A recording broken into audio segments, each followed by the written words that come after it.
I was sitting in my buddy's spare bedroom, looking at my smartphone connected to my apartment's internal surveillance cameras. I heard something coming from my bedroom. It turned out that my fiancée was with her best man and groom, who 12 hours earlier had partied with me over the weekend.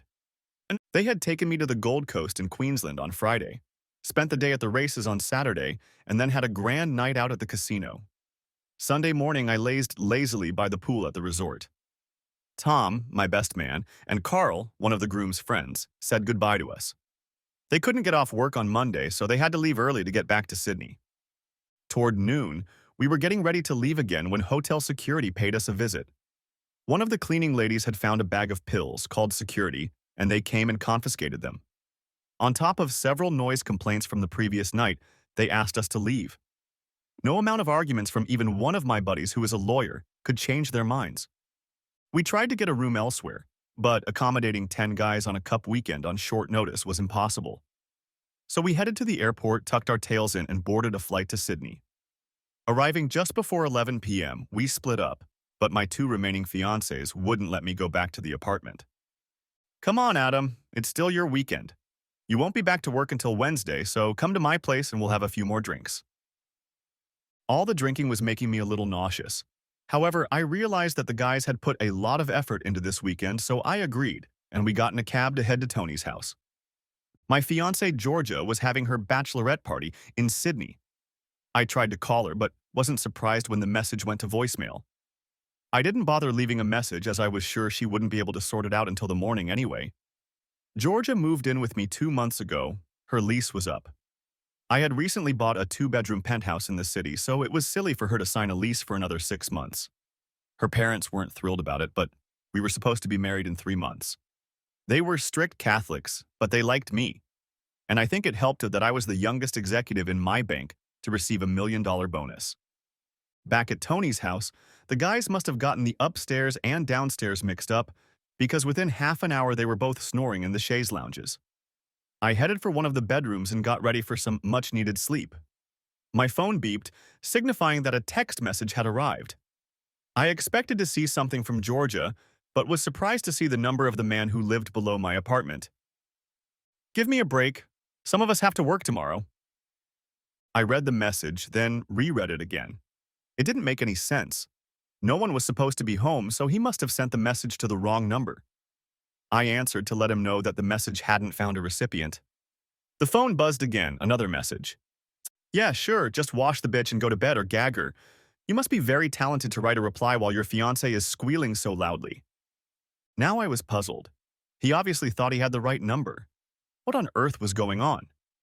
Fortunately, I had a way to find out without moving an inch. My penthouse had been renovated by the previous tenant only 3 years ago. She was the daughter of a Singaporean billionaire who was in graduate school at the University of Sydney. He was an overprotective father and insisted on installing remote access cameras in the living room and bedrooms. When I signed the contract to buy the apartment, the agent familiarized me with the system and set it up on my smartphone. I've only used it a couple times. Empty rooms are of little interest to anyone. I logged in with my passwords and a menu loaded, asking me which camera I wanted to view. Send in. I chose the living room, and the first thing I noticed on the coffee table were empty beer bottles, wine glasses, a bong, and a bag of various pills. Spinning the camera around, I found no people, but there were items of clothing scattered around the living room. Noise was coming from other areas of the apartment, so with a heavy heart, I switched the camera to the bedroom to investigate. Moonlight streamed through the open curtains, illuminating the plexus of bodies on my bed. I heard a conversation and the voice sounded familiar. Damn it, this was only getting worse. Mine was having fun with my fiancée, and judging by the voice, not for the first time. I sank down on the bed, unable to believe what was happening, but it was right in front of me. My ex-fiancée was a slut, and my supposed friends were bitches. I wanted to smash and then bury these bastards. But as I realized from my business dealings, I needed leverage and a plan. If I was going to hurt them as much as they were hurting me, I had to take my time and do it right. I went back to the security menu and checked to see if it was recording. The hard drive held 24 hours of recordings that were deleted if they weren't downloaded. The lighting wasn't the best. Clouds obscured the full moon, so the video wouldn't be clear. Plus, Tom and Carl were such big favorites. They talked a lot about how they used to have fun, Georgia replied. So I had plenty of ammunition. When they were done, Georgia got up and went to the bathroom. The guys went to the kitchen and got their drinks and went back to the bedroom. I can't wait to see you in your wedding dress, Tom said.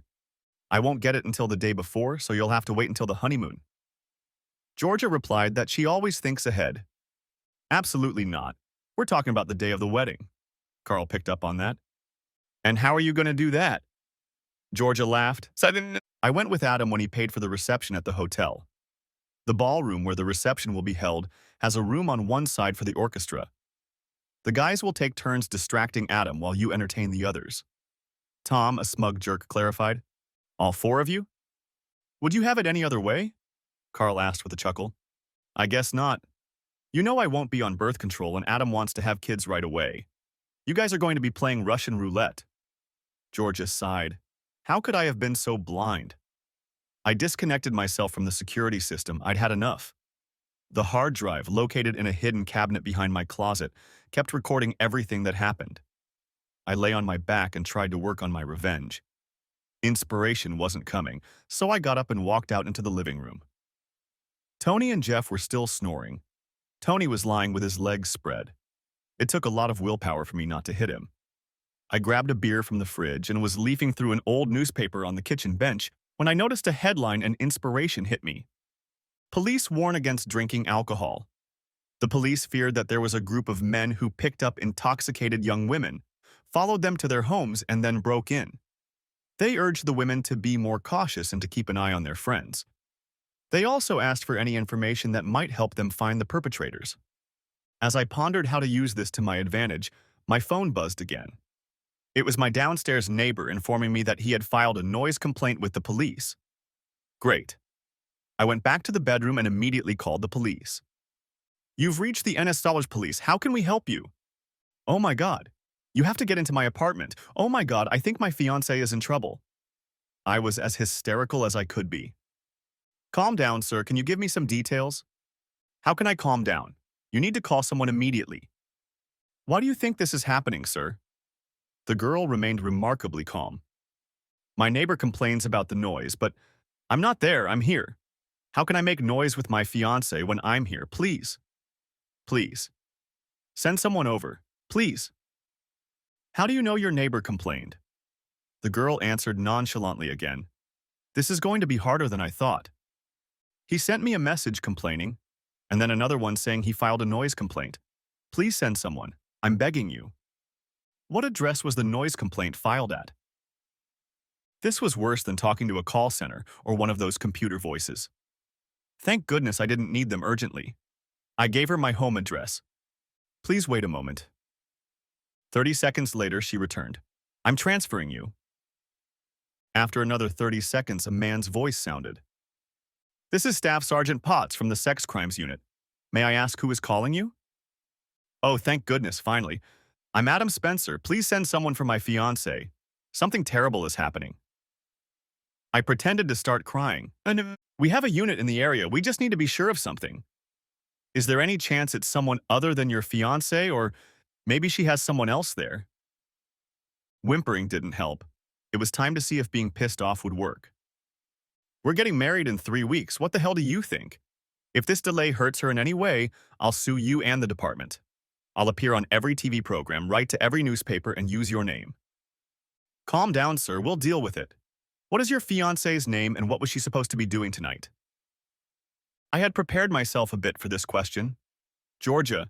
She was going to go with her friends to a hen party at King's Cross. Okay, like I said, there's a subdivision in the area and they're going to stop by there. Are you calling from your cell phone? We need the number to keep you informed. Yes, should I go there too? No, please stay put until we get back to you. With those words, he disconnected. It didn't go as well as I had hoped. I wanted them to barge in and raise hell. Nothing happened for 20 minutes, and then my phone buzzed with another text message. It was from my downstairs neighbor. Sorry, dude. Thought that was you up there. The police are on their way, guns and helmets and everything. Hope George is okay. Praying for you both. Holy shit, they bought it. I logged back into security. I had to see this. I switched to the living room and moved the camera to the door. No action yet. After 3 minutes, I thought the neighbor must be messing with me, and then the door slowly opened.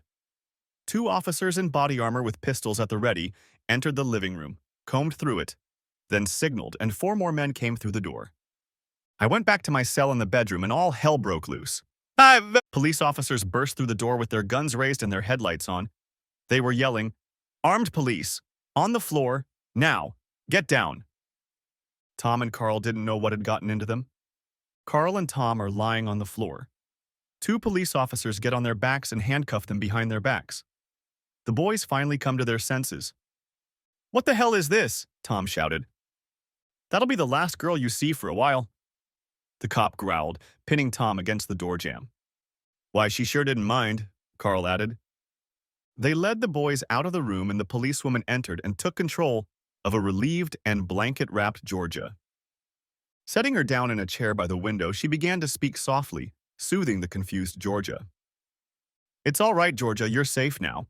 The staff sergeant will call your fiancé and ask him to meet us at the hospital." "At the hospital?" "Yes, we will examine you. Would you like your mom to attend as well? The hospital has a great team to help you through this difficult time. They have a lot of experience with bereavement." Georgia was like a rabbit caught in the headlights of an 18-wheeler truck. "Victims! Victims!" she uttered. "It's okay, honey, they can't hurt you now. Just take your time, the paramedics will be here soon." "This is going to be very interesting. Will she try to lie? The pressure on her will be immense, or will she say it was consensual and show herself to be a slut? Everyone in this room will know she's engaged and about to get married." I switched the camera to see how Tom and Carl were doing. They were sitting in the living room in just their underwear. A plainclothes cop was asking questions about the drugs, but they weren't saying anything.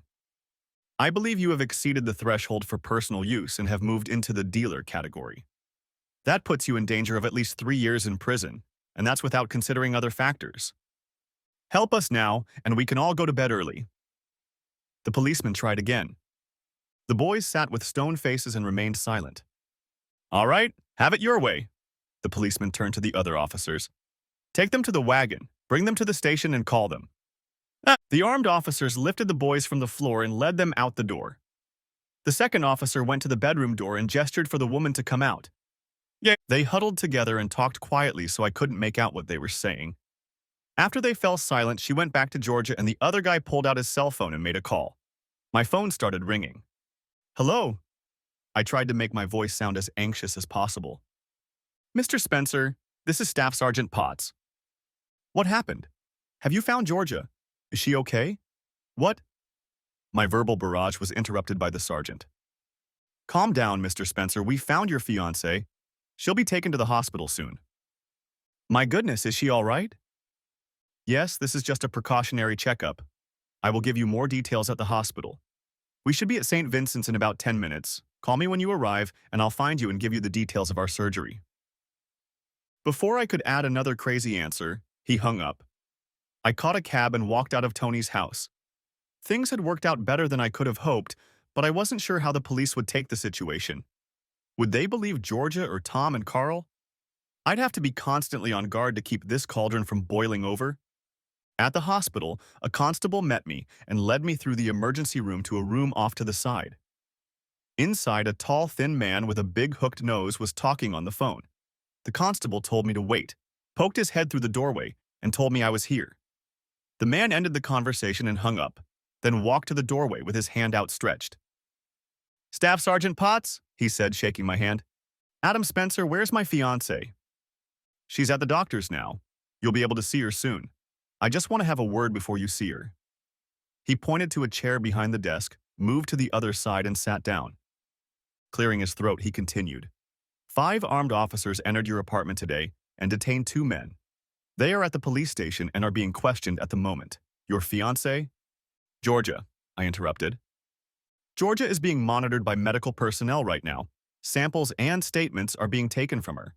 She'll be finished soon, but in the meantime, I have a few questions for you that will help us get the full picture." "Is that really necessary?" "Of course, Georgia's welfare is more important than anything else right now. I want to see her," I murmured. "And you will see, sir, but first I need to clarify a few things." He ran his fingers through his thinning hair, then leaned forward and asked, Where are you tonight?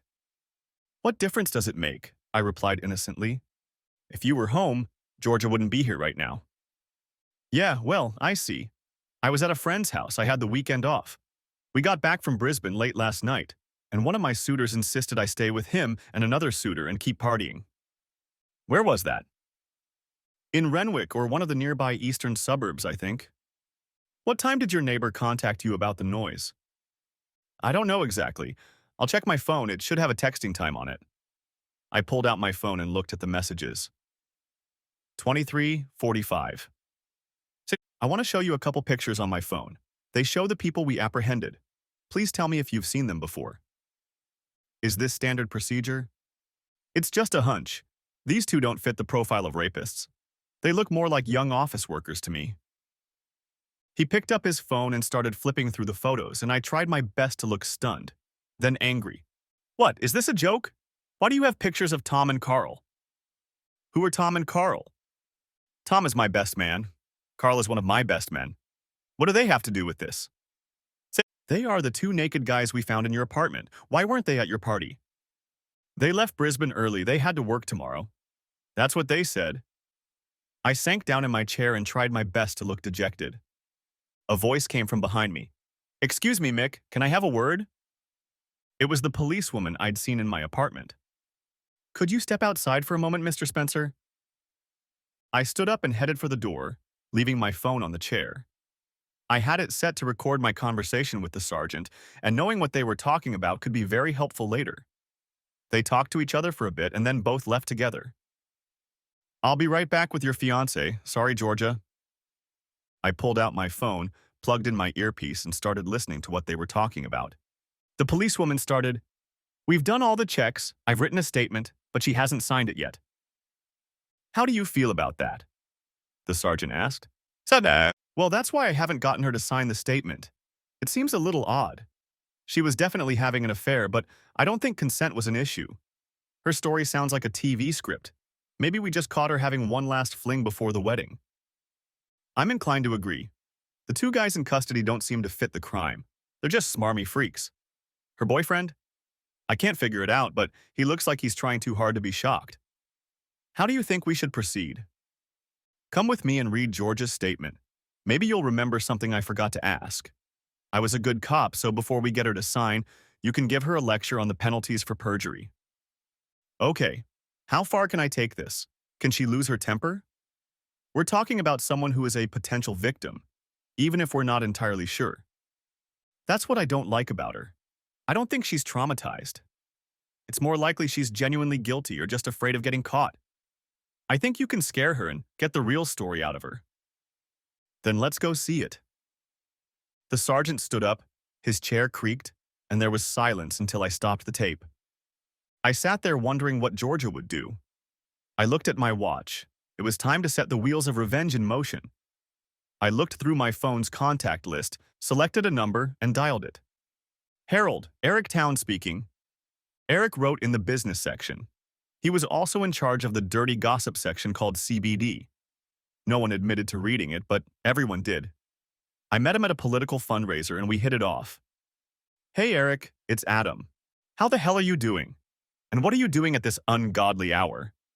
No. It's a long story I'll tell you later over a beer, but I just wanted to see if your column for tomorrow's issue is ready, I asked hopefully. Just now. I hate the beginning of the fiscal year. It's always awfully quiet on the gossip front at that time. Have you heard anything I should know? His interest increased. Is it not too late to tell me about it? It will be too late if you don't tell me at once. He always showed impatience if he thought he had missed any important news. It would interest you if two young geniuses aspiring to be board members were languishing in an interrogation room. Hell yeah, that would be the best gossip I've heard in weeks. Can I use names? Please tell me I can use names, Eric pleaded. If you want to be sued, you can use names. It will be strictly in the category of guess who, don't sue. At the end of his columns, Eric would put a section called Guess Who, Don't Sue, where all his unsubstantiated juicy information without names was posted. Every morning tea break in the city, small clusters of office workers would try to name names. Naughty boy. Now you know how I work. I need a backstory so I can make up my cryptic clues. Spill it, brother. Tom and Carl, I said, trying to keep my voice steady. Your best man and stable boy? Did you buy your buddies? Who did they attack? Your mother? My fiancé. Or should I say my ex-fiancé? I tried, but I couldn't contain the bitterness in my voice. Oh. Eric fell silent. Something about his reaction wasn't what I expected. Did you already know about this? I asked. No, I guess I should say I'm not really surprised, he replied cautiously. And what does that mean? I raised my voice and received a stern look from a passing nurse. Well, anyway, there have been rumors about Georgia and her boss for a while now. I couldn't figure it out, so I didn't bring it up. Is she having fun with her boss too? I half squealed again. Well, maybe, but the story was that it was offered as an incentive for potential clients, Eric said, embarrassed. Damn it, how could I have been so blind? It's called love, Adam.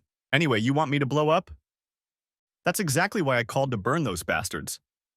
Consider it done. We said our goodbyes and disconnected. A policewoman was walking toward me down the hall. She had a very nice figure and walked with confidence. Women in uniform. She stopped in front of me. I'm Constable Haven. Do you mind if I have a word with you? Georgia will be here soon, and hopefully I can help you both get through this trauma together. Not likely, I thought. But I fake smiled and let her counsel me. It was a little tedious. Georgia walked over to me, with Sergeant Potts beside her. I stood up and put on the look of a concerned husband-to-be. I walked over to them and took Georgia in my arms.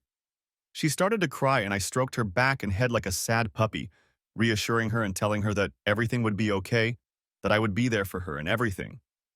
In the back of my mind, I was making plans. 3 of my wedding party were in trouble, but there were still 2 more to go. The 2 policemen gave me their business cards and we left. On the way home, Georgia sat and snorted and thanked me, telling me how wonderful I was and how much she loved me. Back at our apartment, I started cleaning up. Georgia seemed very eager to get me into bed. I mentally noted that I needed to stop by the doctor's office. Come on, baby. I need you to hold me, Georgia said. I just want to get cleaned up and you go to bed. I'll be there soon. And fatigue must have come over her because she gave up and went to bed. I had a lot to do. First, I downloaded the video from my hard drive and watched it. It was perfect.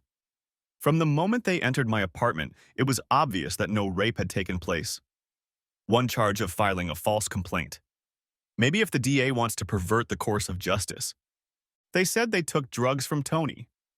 Later, they went even further. Georgia asked why they had so much, and they said Tony had just made a big purchase. He needed the extra money, so they lent him some.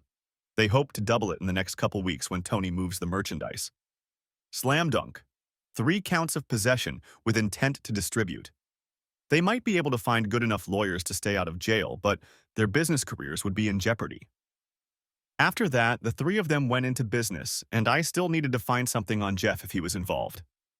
I'd originally thought of sending the CCTV footage to the police around noon, but given that the sergeant was dead set against me, I decided to call now. At 3 in the morning, I thought, I'll just get their message, but it will show that I'm not trying to hide something. I dialed the sergeant's number first and was surprised when he answered. Hello, Staff Sergeant Potts. He sounded annoyed. I hoped I hadn't woken him up. This is Adam. Adam Spencer. I met you at the hospital when I was picking up my fiancé. I didn't wake you up, did I?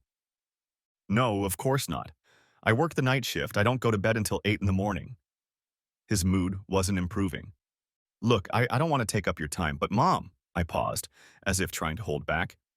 There are 3 security cameras in my apartment connected to the hard drive. I snorted and cleared my throat. I needed to try and sell this.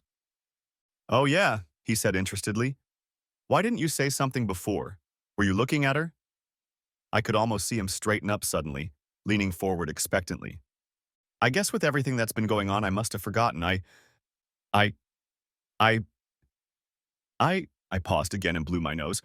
I'm sorry, it's hard, you know. I looked at him, and I stopped talking, and the sergeant took the bait decisively. What did you see, Adam? Adam, are you still there?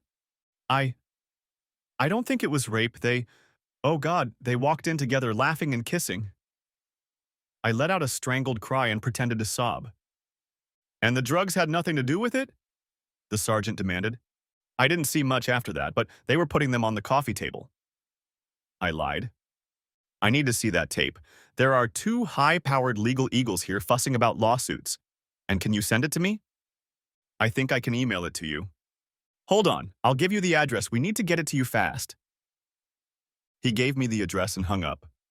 I went to the computer and sent a copy of all the footage from the 3 cameras to it. I went to the spare room and tried to go to sleep, but I lay there with my eyes closed.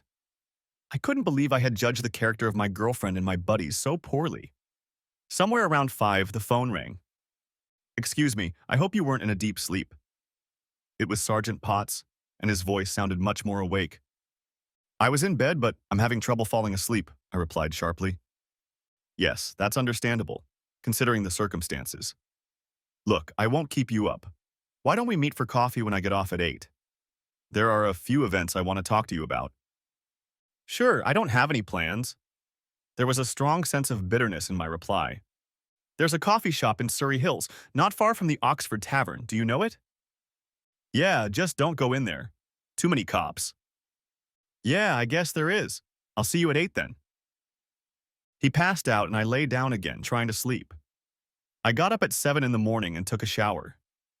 Georgia was still sound asleep, or at least pretending to be asleep. It was unlikely she really wanted to talk to me until she had time to come up with a story. I flipped through the morning television programs, trying to find something to distract me from the past 24 hours. Soon my attention was caught by the lead story on the 7:30 news. Police officers conducted a pre-dawn raid in the coastal suburb of Bronte. A 2-story house was searched, and 2 men involved in a drug trafficking ring were arrested. Neighbors of the house said its occupant was a pleasant young man who worked at a bank in the city. Police are not yet releasing any details. They have also detained other people who they hope may help them in their investigation. Oh yeah, screw you bastards. Sergeant Potts would be pleased. I got dressed and was about to go out to meet the sergeant when I remembered my conversation with the gossip columnist. I went back to the computer and checked the online application. At the bottom of the CBI column, under the bold headline, "Guess Who's Not Getting Sued?" it read, "A certain high-profile PR and city girl is postponing her upcoming wedding after being caught in the act with a couple of newlyweds. Unfortunately, her former fiancé and rising private banking star was not among them." Delightful. In the morning, every suit in town would be happily chatting at the water cooler. Suddenly, I thought of Georgia's parents. They were very nice people and didn't deserve to hear about the coming trouble secondhand. I immediately called them. Jack, Georgia's father, answered. "Hi, Adam. How was your weekend in Bucks?" "They ended early after the fight in Brisbane. Can I meet you and Janice this morning?" "What happened, Adam?" I felt the tremor in his voice. "I don't want to talk about it over the phone, Jack," I said softly. "It has nothing to do with this morning's paper." Jack had worked in city government all his life and had retired 3 years ago. He still read the business section first thing every morning. "I'll tell you later, Jack. Can you come into town?" They deserve to be told everything face to face. "Okay, we'll be there around 11. Where do you want to meet?" He seemed resigned to getting the bad news. "How about that little pastry shop by your old office building? They still bake the best cakes and treats there." "Okay, I'll see you there. Just one thing, Adam. Please don't make any rash decisions until you know everything," Jack pleaded. "I already know too much, Jack. I'm sorry." This time I felt real tears come to my eyes. After saying goodbye, I walked out the door. It was a gorgeous sunny day in Sydney. Late fall is always the best. The sun isn't so scorching anymore and the humidity is generally lower. I decided to walk to the meeting, being a little late, but I didn't care. Sergeant Potts was just about to leave when I walked into the cafe. "I thought you bankers were punctual," he reprimanded me. "I'm still on vacation."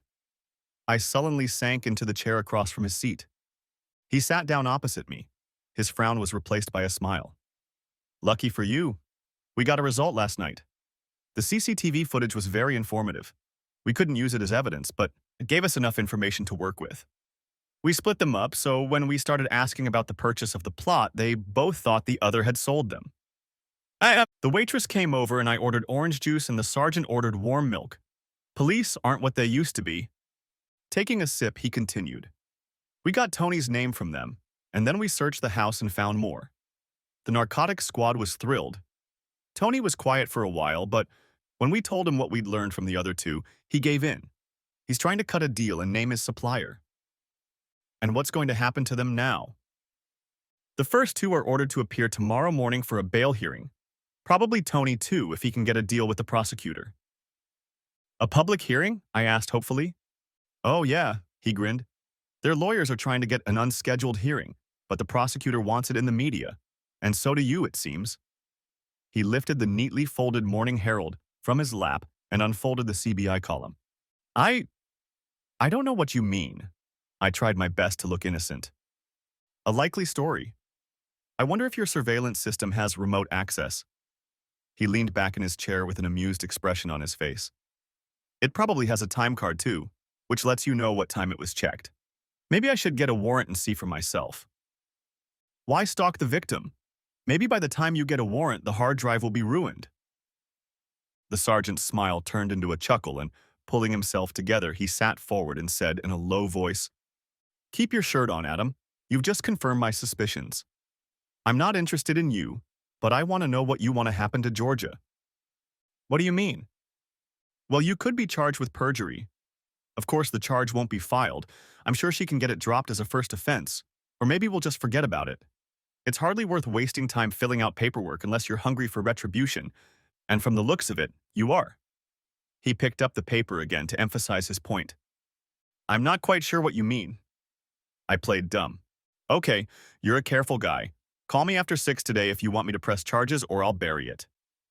He got up and walked away, leaving me to ponder the choice. I finished my juice and walked out into the bright sunlight. I continued walking towards the city. The next part of my revenge was to show up to work looking disheveled and depressed. This would keep the gossip readers guessing who was involved. Humiliation wouldn't have been my pleasure, but I guess it was one way to make sure that Tom and Carl's jobs at the bank would soon be vacant. As I entered the bank lobby, one of the guards elbowed another and pointed in my direction. This continued as I walked to the elevators, entered the first one, and was joined by several others. The mailman rushed in with a cart just as the doors were about to close. Obviously, he hadn't read the business section of the Herald. Adam, how was your weekend? The secretary pretended to lose her balance and kicked the cart into the mailman's shins. Careful, miss. Yeah. The elevator stopped on the next floor and he got out, still rubbing his shins. For the rest of the ride, the others were silent. They suddenly thought the floor was very interesting. I went to the top floor as I hoped to get to the CEO's office, and by then only the secretary was left there, which silenced the mailman. Just before she left, she put her hand on my shoulder and I turned to face her. I'm sorry about what happened. If you need someone to talk to or cry to, here's my number. She shoved a piece of paper in my hand and walked away. I looked at the number. I hadn't seen her write anything in the elevator, so it must have been written earlier. I folded the note and threw it in the nearest trash can. She must have had a whole stack of such notes in her pocket. I headed for the CEO's office. His secretary was a formidable woman with a sharp tongue. She sat behind a high desk and looked at people through glasses fixed on the tip of her nose. I entered her office and she lowered her eyes out of habit, oblivious to the intrusion into her workday. I waited for her to stop what she was doing. I had earned her wrath for speaking before she did. She raised her head like a cobra waiting to strike, but softened when she saw me. Adam, darling, what are you doing here? You have 2 more days off. I'd never seen or heard her be the least bit conciliatory, let alone call anyone darling. I was just wondering if I could see Mr. Turnbull for a moment. I felt myself blush under her sympathetic gaze. He's taking a break between calls right now. I'll see if I can make it. She slid off her chair, walked to the door, knocked and peeked inside to ask. I had never seen her standing and she was quite short, which explained the presence of the chair and table. She came back with a smile and said, Mr. Turnbull will be right with you. Have a seat. She climbed back into the chair and I sat down. She went back to her work, then stopped and looked up again. She opened her mouth to say something, then stopped. I could almost see the wheels turning in her head as she contemplated continuing. Eventually, speech took over. I was abandoned at the altar. At least you found out about it in time. As soon as she said it, I think she regretted it. Before I could think of a response, Her head bowed again and she went back to work. Well, if I'd convinced her, it should be easy with the CEO. Mr. Turnbull came to the door and invited me in. He was a tall man with short-cropped curly hair that had grayed at the edges. He kept himself fit and could often be seen jogging in the park on his lunch break. He returned to the chair behind his desk and gestured for me to sit across from him. Adam, I wasn't expecting to see you this morning, but given the circumstances, perhaps it would be best if we heard the story from you today, rather than later in the week. I was silent for a moment as Turnbull shifted uncomfortably in his chair. That means that if there's anything you want to tell me. Mr. Turnbull seemed to be quite nervous, which was unlike him, but there was no point in delaying. I came here to ask you for time off for the rest of the week, as I am currently dealing with some personal issues. But since these personal issues concern other employees of the firm and the PR firm it hired, I feel you have a right to know about it. Yes, otherwise I wouldn't be asking. Turnbull defended himself.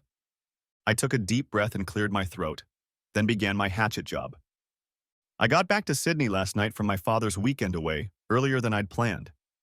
I was at one of my fiancé's houses when I got a text from a neighbor about a noise coming from my apartment. At first, I thought he had the wrong number, but when he continued to persist, I called the police, figuring someone had broken into my apartment and maybe Georgia was in trouble.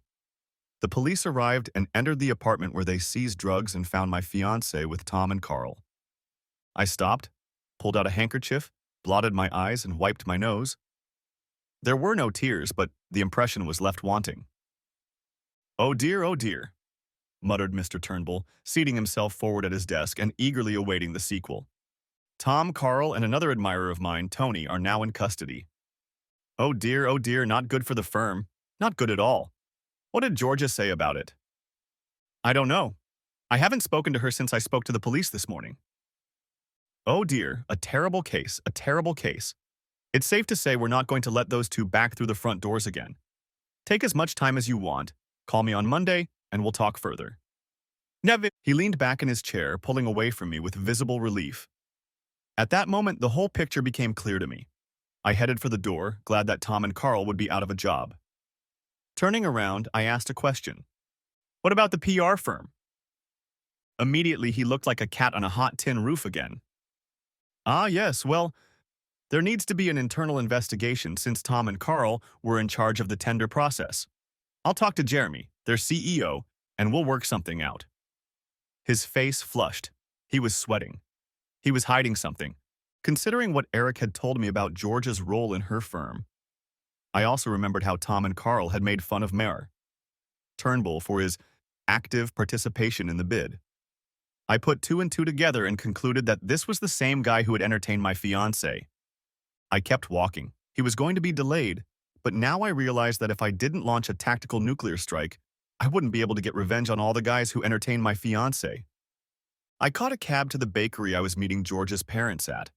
I was early, so I ordered coffee. Pulling out my phone, I decided to log into my security system and see if Georgia was out of bed. She was sitting in the kitchen, drinking coffee and frantically texting on her phone. A couple of minutes later, she was already standing at the intercom, inviting someone to enter the building. She ran up the driveway, opened the door, and there stood the fourth bastard, my second fiancé, Jeff. Georgia got to her feet and tried to kiss him, but he dodged her and made his way inside. I switched the camera to the living room as they entered the house. He seemed to be trying to keep his distance between himself and Georgia. It was like two boxers in the ring studying each other. Georgia was being aggressive, trying to corner her opponent to land the decisive blows, while Jeff was dancing on the sidelines. Jeff had the advantage of being able to use the furniture as a shield.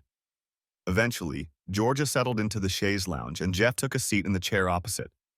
I couldn't hear what they were talking about since, being in a busy public place, I didn't have the sound on. She rushed over to him, wrapped her arms around his neck and rested her head on his shoulder. I looked up to make sure her parents hadn't arrived yet, and when I looked back, the picture had subtly changed. At that moment, there was a knock on the glass of the window I was sitting by, and George's father waved and headed for the door. After squeezing through the crowd of people waiting for their coffee, Jack made his way to the table. He was alone. I stood up and shook his hand, then we both sat down. Your wife isn't coming? I asked. No, after reading the CBI, I decided it would be best if I came alone. Janice has been having high blood pressure lately, so I left her at home, he said, pointing to the waitress who was supposed to be bringing coffee. Yeah, you're probably right. Adam and that slanderer turned out to be right because I think you should sue him. Jack, suing would cost a lot of money. It wouldn't get in the papers, and it's unlikely to be successful because it's true. What do... The waitress came in with coffee, and he waited until she left. What do you mean by saying it's true? Last night, the police broke into my apartment after a noise complaint and found my best man and one of the groomsmen doing it with Georgia in our bed, I said quietly. They must have made her do it. He tried to remain calm. That's what they thought at first, but it turns out they didn't. Don't be ridiculous. It's just ridiculous. My daughter would never do anything like that. The calmness faded away, and he nearly let foam come out of his mouth. I'm sorry, Jack, but the pictures don't lie. The wedding's off. Bullshit. It was the first time I'd heard him swear. People fake pictures all the time. Jack was a seeing is believing kind of guy, and I didn't want to offend him, but I wasn't going to be the bad guy either. I picked up my phone and swiped my finger across the screen, opening the browser and finding the security footage again. It doesn't mean anything. It was probably staged with an actress. He placed my phone on the table face down. This is a live feed from my apartment. It's happening right now. What kind of sick freak are you?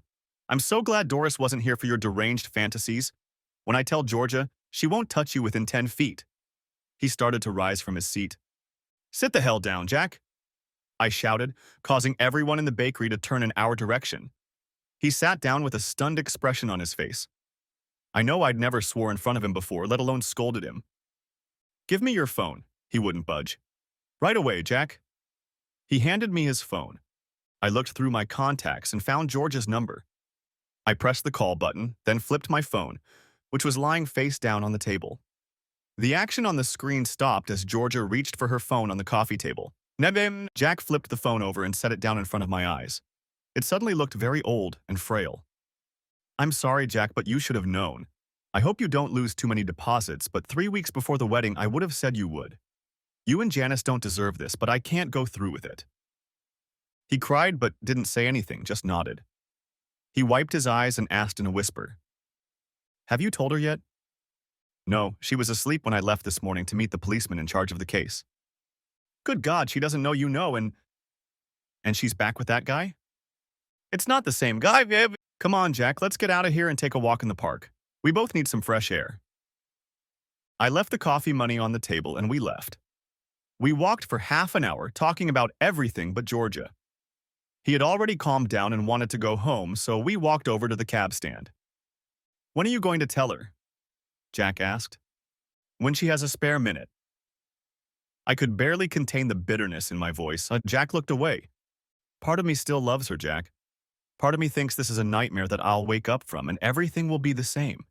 That's what makes me feel so awful, because the rest of me wants to destroy her and all the men who touched her. Before you do that, let me know because I'll come get her and take her home. Tears came to her eyes again. A father can't stop loving his daughter. Yeah, sure, Jack, I'll let you know. We shook hands awkwardly, and he got into the first cab he could find. I turned around and continued walking, contemplating my next move. I found a quiet spot in the park and reviewed the CCTV footage again. The action had stopped. Georgia was back in her robe, and Jeff was tying the laces on his shoes. He really was a stupid bastard. He was engaged to the daughter of one of Australia's richest women. Penny Rain Hill was the daughter of Jackie Rain Hill, who, along with a Chinese consortium, owned the 3 largest iron ore mines in the Pilbara, Western Australia, as well as one of the richest gold and copper deposits ever discovered in Australia. She is now on the list of the world's richest women with a fortune estimated at $6 billion. Of course, Penny was not stunning, but had good proportions. She was not obese, but she was very well built. She had chubby cheeks that almost glowed bright red if she was stressed or drunk. And to top it all off, she wore curly red hair that could be described as unruly. But despite all that, she was a great girl. She was a lot of fun to be with, and she was in love with Jeff. You can marry more in 5 minutes than you'll earn in a lifetime, was my father's favorite saying. I might not be able to accuse Jeff of anything, but I was sure I could ruin his upcoming wedding if Penny looked at my surveillance tapes. Jeff worked for her family company too, so I guess his job would be over too. That was my revenge, except for my boss. But I had a plan for that too. All that was left was to get Georgia's cooperation, and I guess I had a lot to do to make sure she met my needs. Heading home, I was very curious to see how Georgia was going to handle our situation. When I got home, Georgia was gone. I wasn't expecting that, but it delayed the upcoming confrontation a bit. It also gave me time to do some publicity for Penny. Jeff's conversation with Georgia when he arrived was also interesting. He'd been sent by Carl and Tom's lawyers to find out what she'd told the police. A charge of witness tampering came to mind, but that didn't make sense. Penny would probably come up with a much worse punishment. I was cooking dinner around 5 p.m. when the apartment door opened. There was the clatter of heels on the wooden floor, and Georgia and one of her bridesmaids, Shelley, entered the living room. Apparently, it was a matter of safety and numbers. Seeing me in the kitchen, they headed toward me, and as they got closer, Georgia opened her arms to hug me and said, "Adam, honey, how are you? We were so worried." She snorted as if holding back tears. I didn't respond to the hug, continuing to keep my arms at my side. I tried to keep my voice steady. "I've been busy talking to the police, my boss, and your father." Georgia tensed, caught off guard, but held on manfully. Shelley came to explain how they spiked my drinks at the bachelorette party and I got kicked out of the nightclub. Tom and Carl were there and offered to drive me home. And that's when they took advantage of me. She tried to hug me again, but I pulled away. "Really? Is that what happened, Shelley?" I said sarcastically. "Yeah, like Georgia said, it was just a little fun that got out of hand." "And you served her coffee before she entertained Jeff this morning." "Oh, that was adorable." Shelley opened her mouth, trying to comprehend my words. Georgia took a step back as if I'd hit her. She looked wildly back and forth at Shelley and me, trying to think of what to say. Shelley was the first to regain her speech. "You're on your own now, girlfriend," she hissed, turned, and walked toward the front door. Georgia tried to grab her to hold her in place, but Shelley shoved her off, firing a parting volley at her. "I knew you were a party girl, but I didn't realize you were such a slut." The door slammed shut, and Georgia and I were alone. She turned to me again. Now she was crying, and it would be better to say sobbing. She mumbled that she was sorry and that I should have stayed with her in the morning and then this wouldn't have happened. Why did it always have to be someone else's fault? "Will you just shut up?" I shouted. "Do you really think I care about your excuses and lies?" "But I was drunk, and I was upset this morning, and that's only twice. I'll be good, please." "You really are pathetic." I took a long puff to finish the beer I'd opened earlier. "Only twice?" I tried to imitate Tom's deep voice. "God, I missed your ass so much." And then George. "You too, Tom." A shocked expression reappeared on George's face. But, but, but how?" Obviously her tongue was overloaded after the night before. "Remember when you moved in, I told you about the security system and the cameras?" "Yeah, but you said you didn't use them." "So I don't use them, but they still work 24/7. I thought the police would demand a copy for proof, but unfortunately it just confirmed that you're a lying whore." The tears were flowing now for real, a steady stream down her face. She was squatting, leaning against the wall. She looked pathetic, small and sad and pathetic. I decided that I would ask the sergeant to forget about the perjury charge, but I wouldn't tell her about it until I found out why she had done it. If she knew it all. I walked over and lifted Georgia to her feet and helped her to sit at the kitchen table. She tried to snuggle up to me, but I pulled away, grabbed 2 beers from the fridge, and sat down across from her. Opening the beers, I set one in front of her and took a sip from mine. "I want you to know that it's over between us, okay?" She nodded her head. "The cop wanted to know if I wanted him to charge you with perjury.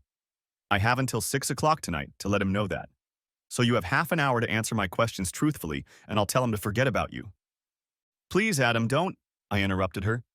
"Answer my questions or wait for the police." She nodded her head, took the beer I'd brought her, and took a long sip. "A friend in town told me you slept with your boss. Is that true?" Georgia nodded her head again, wiping her tears with the back of her palm. "And for how long?" "About 9 months," she replied, snorting loudly. "You were only there for 10. What the hell?" "I was recruited into a new strike team. We were supposed to be the head part of a push into the corporate market. Georgia snorted. My boss, Jeremy, called me into his office a month later and wasn't happy. She snorted again. We applied for 3 corporate clients and missed every one of them. Georgia paused and took another sip. Her sniffling was driving me crazy, so I reached over to the sideboard and grabbed a box of tissues. She blew her nose loudly and continued. Jim said he didn't think I was contributing enough to the team. I told him I was working harder than the others. He walked around his desk and stood in front of me. He said I was hired because of my strengths and that it was time to show them. That's exactly right.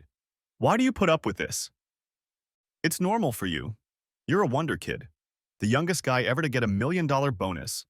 I was working my 3rd job in 2 years and I wanted to make a name for myself. The tears were forgotten as anger erupted in him. Entertaining your boss. That's one way to make a reputation, but not a very good one. I brought them 4 large bills. I couldn't believe she was bragging about being a corporate whore. And now they're going to kick you to the curb, and you're going to have to start turning tricks for real. I don't think so. Jeremy wanted backup, so I had to secretly record some of the meetings. I kept copies to cover myself. This was interesting. If I could get copies of her and Mr. Turnbull, I might be able to fool the jerk. Where do you keep the copies? I asked, hoping it wasn't at work. On my desk at work.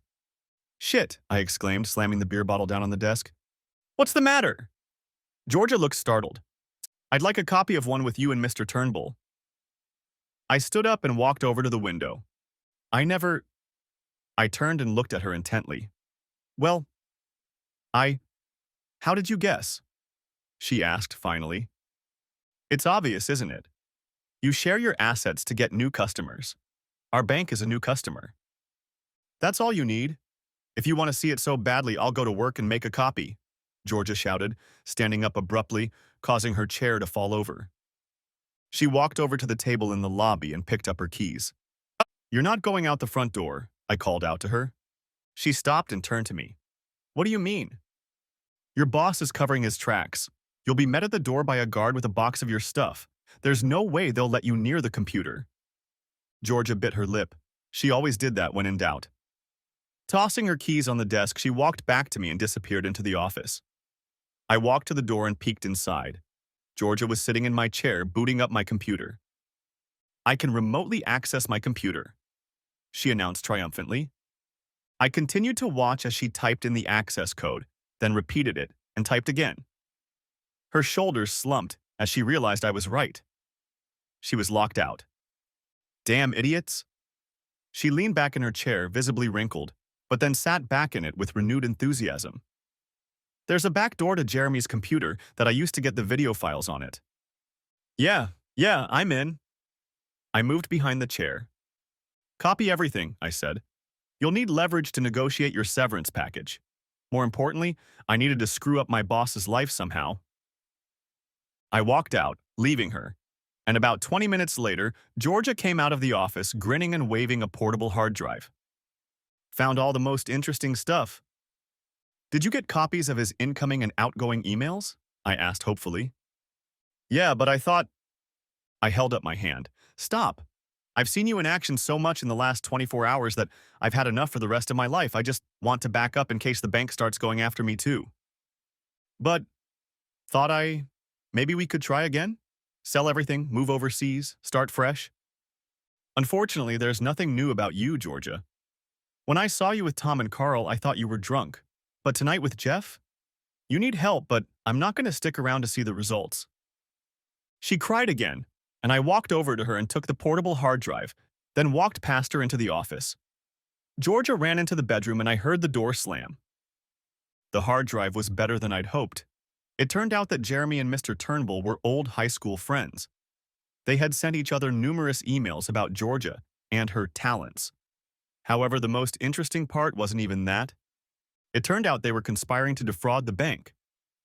Mr. Turnbull wanted to replenish his pension fund, so he asked Jeremy to inflate the tender price for a PR contract. He agreed, but Jeremy only entered the correct price into the company's books.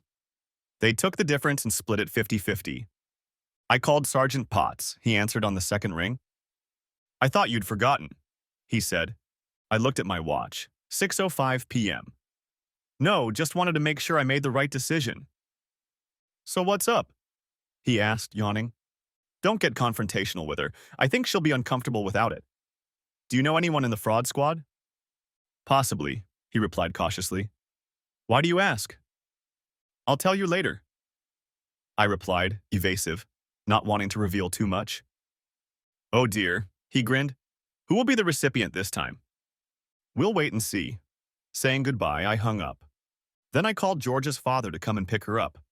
I wanted to sleep in my own bed tonight. Then I downloaded a copy of Jeff and George's morning session and sent it to Penny, his fiancée. It was harder than I thought it would be.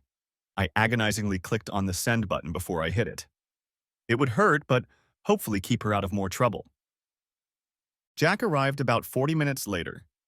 It took a while to convince Georgia to come out of the bedroom, but eventually she did. I gathered her clothes and they left. My cell phone rang. It was Eric from the paper. Did you enjoy my column today? He asked, his voice full of enthusiasm. Yes, I replied, without much enthusiasm. Oh, come on. We didn't chicken out, did we? I wanted to get back at them, but I hurt others too. I thought of Jack and Janice. In war, there's always collateral damage. Who do you want me to nail tomorrow? I thought for a moment. Are you still there? Eric asked. Yeah, just thinking about it. He looked like a crow circling over a corpse, hoping to get a new meal. The 2 groomsmen who were caught with Georgia and 1 other will be charged with felonies tomorrow.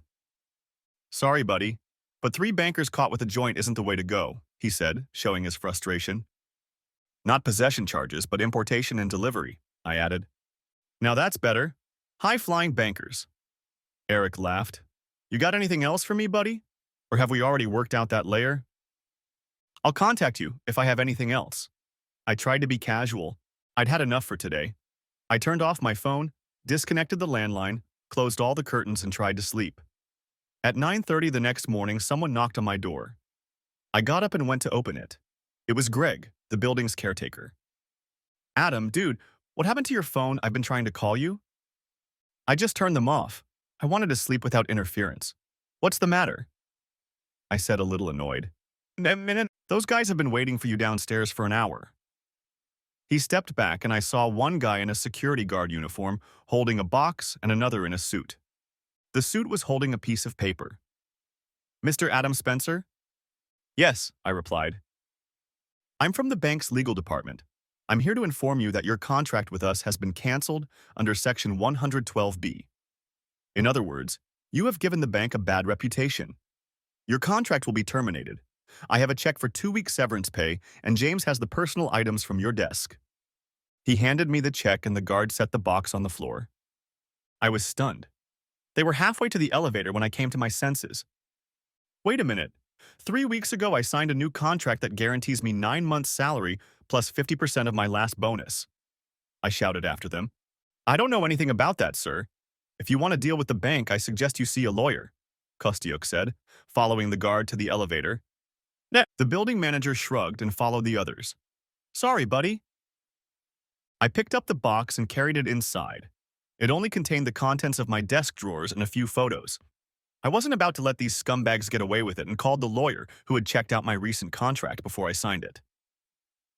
As I understand it, your new contract is effective immediately, but knowing the legal documents, you can challenge any option. Have you been paid yet? He asked, hopefully. No, the money is due in my account this Thursday, I replied.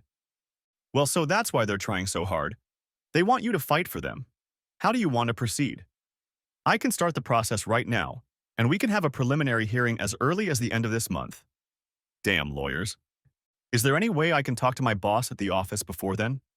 I have something that might change his mind about their position. It's not, illegal, is it? He asked. Not what I did. And nothing is missing from the box you usually keep in your office? No. Wait a minute. I have a set of golf clubs in the storage room next to the executive dining room. Great. And how much are they worth? About 20,000, I replied nonchalantly. Bullshit. Are they gold-plated? Not platinum, but with gold inlays. A good set of Honda clubs, well, half a set. A full set costs about 50. The lawyer whistled. I'll start drafting an order authorizing access to them. Can you be done by 1 o'clock today? I wanted to strike back right away.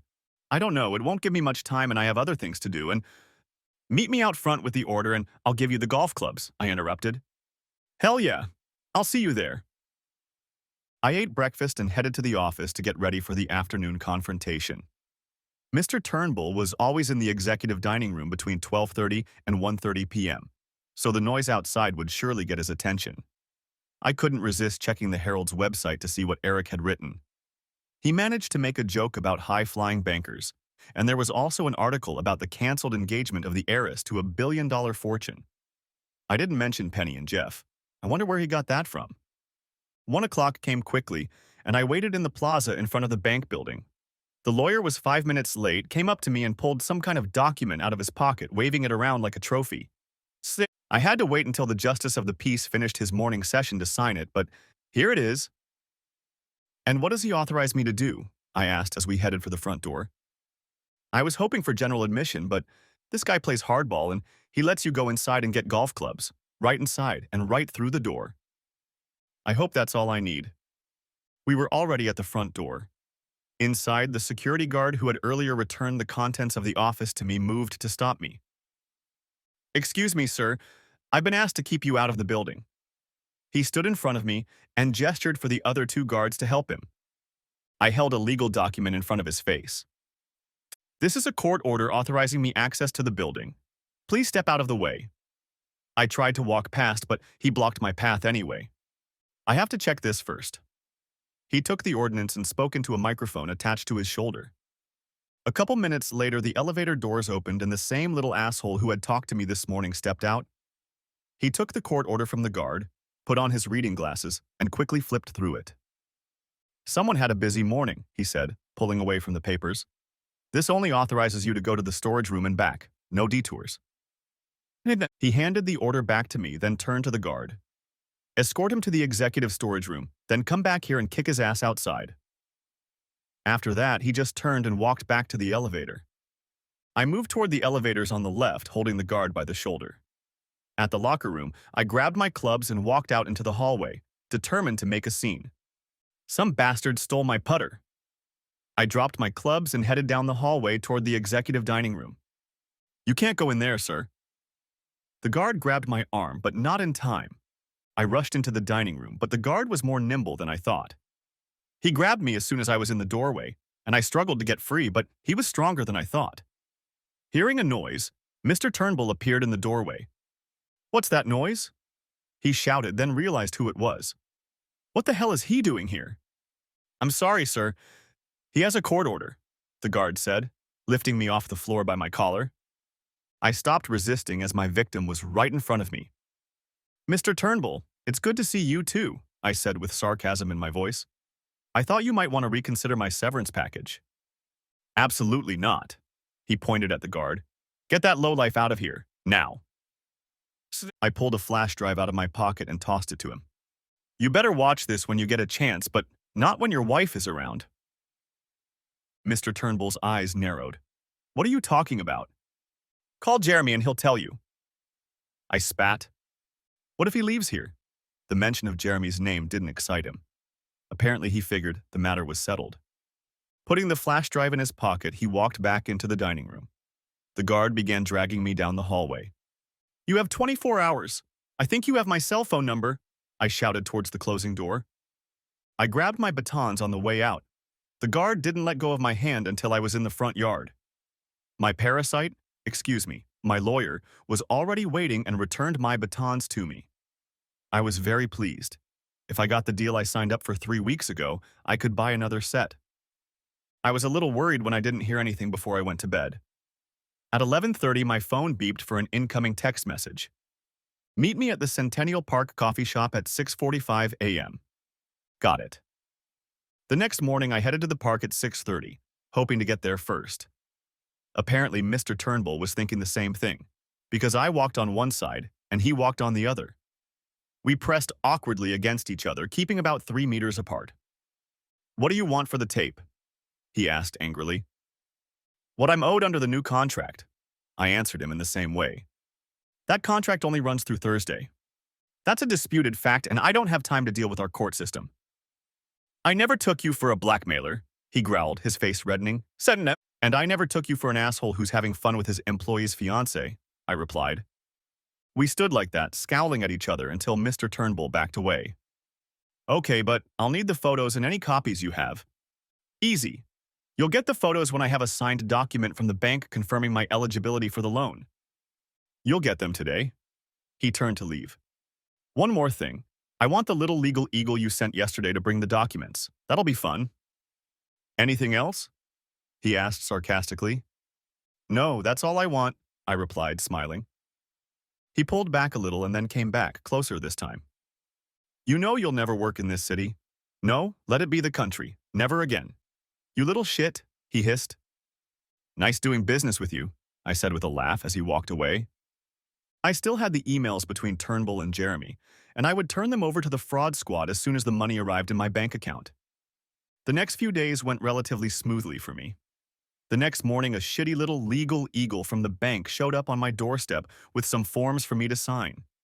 He left me a copy and told me the money would be paid on Thursday.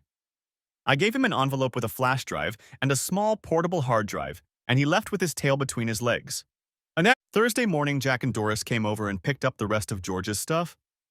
They had a problem with Georgia. She got drunk and went to her boss's house to give him a scandal in front of his wife. They called the police, who warned her to go home, and then picked her up for DUI. She checked the system and immediately lost her license. Tom, Carl, and Tony were released on bail, but the prosecutor turned out to be a severe asshole. He made an appearance on corporate morning television. He didn't cite specific facts so as not to jeopardize the case, but the conclusion was obvious, especially when the hourly news showed the three guys leaving the courtroom and trying to hide their faces. Jeff seemed to have disappeared off the face of the earth. I talked to Eric, and he said there was a rumor going around that he'd been sent to some South American shithole by Penny's mom. The company was exploring for minerals there, and the locals weren't too happy about it. Thursday afternoon at 4:55 p.m., my bank account was $720,000 richer, and at 4:59 p.m., I was on the phone with Sergeant Potts. The next morning, 2 detectives from the fraud squad and a guy from the investment and securities division came to see me. I showed them the emails. They stated that it looked like a conspiracy to commit fraud. Then followed the all-important question: how did you get these emails? I had to admit that they were not obtained legally. The detectives were getting a little annoyed, feeling they had wasted their time. We know all these big guys are running scams, but they're surrounded by big legal fences. We can't bring them in here and make them tell their story. The securities guy wasn't so concerned. Calm down, guys. We're treating these letters as pointers on where to look. It'll take some time, but there will be a paper trail. It's best to forget that we've even seen this correspondence. I don't want to jeopardize any charges. They left, and I was left to my own devices. Mr. Turnbull seemed to have started a rumor about me. I contacted competing banks with job offers, but the human resources people wouldn't return my calls. I was walking down the street outside my building, wondering what I should do, when a black car pulled up to the curb next to me. The window rolled down, and in the back seat was Penny Rain Hill. "You look as lost as I do," she said seriously, and then a wide smile blossomed on her face. "I refueled the company jet, and I'm waiting for you on the tarmac. Would you like to take a little break?" "Mommy, sit around feeling sorry for yourself or go on vacation?" I hesitated, rubbing my chin. "Give me 5 minutes and I'll pack my suitcase." "Screw that, just sit down. You won't need a lot of clothes where we're going." "And where are we going?" I asked, throwing caution to the wind and opening the car door. "To a family compound in Mauritius. It has its own beach, pool, golf course, and chef." "Let's go," I exclaimed, as she reached forward and tapped on the glass separating the front and back seats to signal the driver to go to the airport. 25 minutes later, we were already seated in the Rainhill family's Gulfstream airplane and on our way. 3 weeks had turned into 5 months, a fantastic vacation. Had I hooked up with Penny? Sure, and with the flight attendant and the maid and half a dozen local girls. Penny was just a crazy girl. When she decided to have some fun, it was an amazing spectacle, but that's another story. Why did I come back? It's very simple. I wanted a front row seat at Mr. Turnbull's fraud and racketeering hearing. He walked in at the beginning of the hearing, all nice and relaxed, chatting with his team of lawyers. The bank had backed him, so he had a lead and assistant barrister, 2 assistants, and a solicitor. By the end of the first day, his tie was down, beads of sweat appearing on his face as he spoke anxiously to his solicitor. The case was not going well. The prosecution was very thorough and presented a long and complicated paper trail that linked Mr. Turnbull to Jeremy and the PR deal. In the end, it emerged that Jeremy had turned himself in the day before. He had pleaded guilty and was about to plead guilty to a slightly lesser charge in exchange for testimony against his co-conspirators. The bank, sensing the inevitable, withdrew its support. On the second day, Mr. Turnbull appeared at the hearing in a depressed state, with only his lawyer with him. A member of the bank's legal department made a statement to the court that the bank was no longer providing legal assistance to Mr. Turnbull and intended to file a civil suit against him to try to recover some of the funds. With no one serious left in the room, the prosecution wrapped up the case rather quickly. When it was the defense's turn, it showed its desperation by presenting a hard drive with photos of Mr. Turnbull, Jeremy, and Georgia. They claimed that Jeremy had blackmailed him into the conspiracy after Georgia had secretly taped him. The press rushed to the door, holding smartphones at the ready to spread the juicy gossip across newsrooms. As a result, Georgia was dragged into the case and subpoenaed to appear in court. Jeremy also had to go back to the dock. The whole sordid saga played out in full view of the press and became the main topic of newspapers and television programs for a week. Mr. Turnbull's defense was at its best until the prosecutor called Tom and Carl to the stand. They explained that Mr. Turnbull's enthusiasm for his old high school friends predated the video. The defendants tried to discredit them because they were serving a 4-year prison sentence, but their words apparently resonated with the judge. He deemed the case worth pursuing and sent Mr. Turnbull to trial. After the circus of the court case, it turned out that Mr. Turnbull had lost his appetite for fighting, changed his plea of guilty, and received 2.5 years in prison. I wish I could say he was left penniless and alone, but we all know those white-collar types are too smart for that. Shortly before his indictment, he must have learned that the securities officers were sniffing around for something. He transferred most of his assets into his wife's name, whereupon she started divorce proceedings. By the time of the trial, he was allegedly living in his son's garage and was declared bankrupt with no assets. No doubt there will be a reconciliation upon release, and he will be back on the streets. The head of the Department of Public Prosecutions must have enjoyed being in the spotlight, so after Mr. Turnbull blushed and pleaded guilty, he took on Jeremy and Georgia. Jeremy got off with only a charge of conspiracy to commit fraud, but the prosecutor added, using a surveillance device to record private acts without consent, filming obscene acts and using a telecommunications network to facilitate the offense. Extortion by use of threats. Some of those offenses were simple misdemeanors, but they all added up and he ended up getting 3 years behind bars. Georgia received probation for recording without consent and filming obscene acts. However, her face was in the news more than once during the trial, and her reputation suffered. Some of the dirt stuck to me as well, even though I was only a supporting actor on the show. There was speculation at various times about my involvement in the case. Apparently, I was labeled an unstable cuckold in the financial sector. My job prospects never improved. So if no one is giving you a job, you have to create your own. I started a venture capital business specifically for environmental projects. I haven't made a fortune, but I'm surviving and hopefully doing good things. Penny and I remained close, but she was a player and I wasn't. I'm still searching, but I have trust issues that are getting in the way. I've just embarked on a wetland restoration project 700 kilometers west of Sydney, in the real outback. 2 mining companies and a bank have invested money to boost their corporate image. I will be living in an old homestead that was once the main home for a 100,000-acre sheep station on the Darling River. I hope the clean air and big sky country will change my luck. Thanks for watching, hope you enjoyed it. Subscribe to my channel and watch for the next video.